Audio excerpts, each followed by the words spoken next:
We're back with Mr. Coral, Kevin Cohen. And what are we gonna do?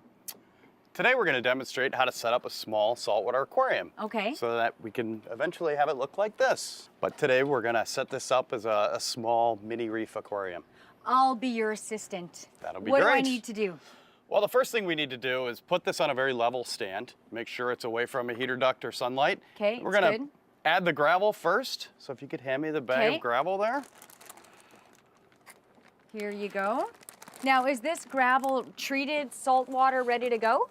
This gravel has been rinsed previously, so it won't cloud up the tank. It's very important to rinse gravel before we introduce it into the tank, so the tank won't be cloudy. This is the filter media. Okay. And what the filter media does, it is a very porous material so that nitrifying bacteria can colonize on this material.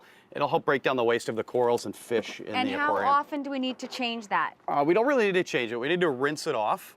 So about every 3 or 4 months, you want to rinse it off in salt water that's been removed from this aquarium when you change water. Okay, now these are lovely rocks. What are we going to do with these? This is called live rock. What we're going to do is place the live rock in the tank. Okay. Create a nice solid foundation for the corals that we're going to... Do you want all of these? There's like a really big one in here. Sure. Okay.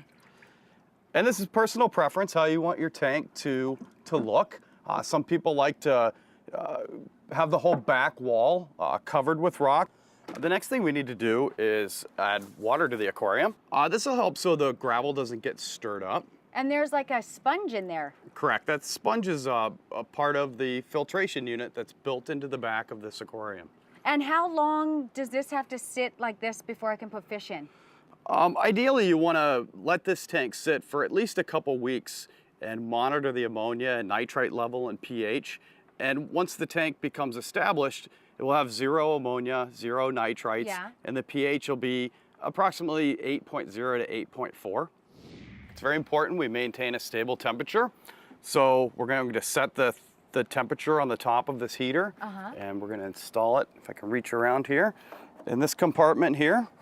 We set it at 78, so ideally 78 degrees would be perfect for this tank. But we need to come back and check the temperature of the aquarium in a couple hours and readjust the heater so that we make sure that we're on the mark at 78 degrees. Okay, so why is this one so murky and that one so nice and clean? Well, this aquarium here has been set up for several months. Where this tank here we just set up, so it'll clear up here in a few hours. You know, we want to let it settle down for at least a few weeks before we introduce anything else to this tank. It needs to get established, it needs to colonize some of that good bacteria based on the rock that we had put in there. And what we'll do is we'll monitor and check the ammonia and nitrite levels and pH. And once they come down to 0, the ammonia and nitrite level, and the pH is stable, we can go ahead and slowly add fish and corals to this tank. You want to use distilled water or reverse osmosis water to add or replenish back the water that's actually evaporated. Okay. In a saltwater aquarium, as the fresh water evaporates out of the water, the salt stays in there. So the salinity or salt content of the aquarium will increase over time. So we want to keep that stable as well by topping the tank off. And as a beginner fish parent, what kind of fish would you recommend for me to get? The best fish to get for a small reef aquarium such as this are maybe just a few clownfish or a few small gobies or blennies. Oh, like Nemo, the clownfish. Clownfish or Nemo. Okay, so what now? Now we plug everything in and we'll wait.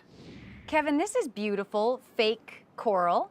Now, why, if you can buy such amazing coral like this, would people grow their own?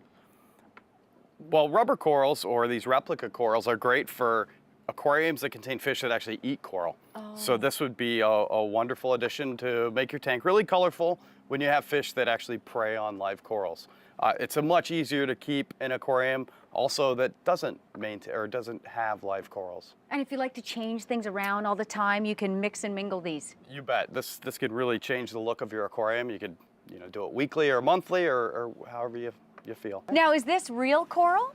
Yes, this aquarium's been set up for several months, and we've slowly established it like we had demonstrated prior.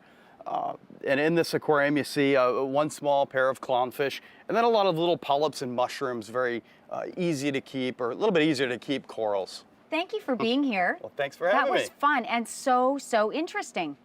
Thank you. Awesome.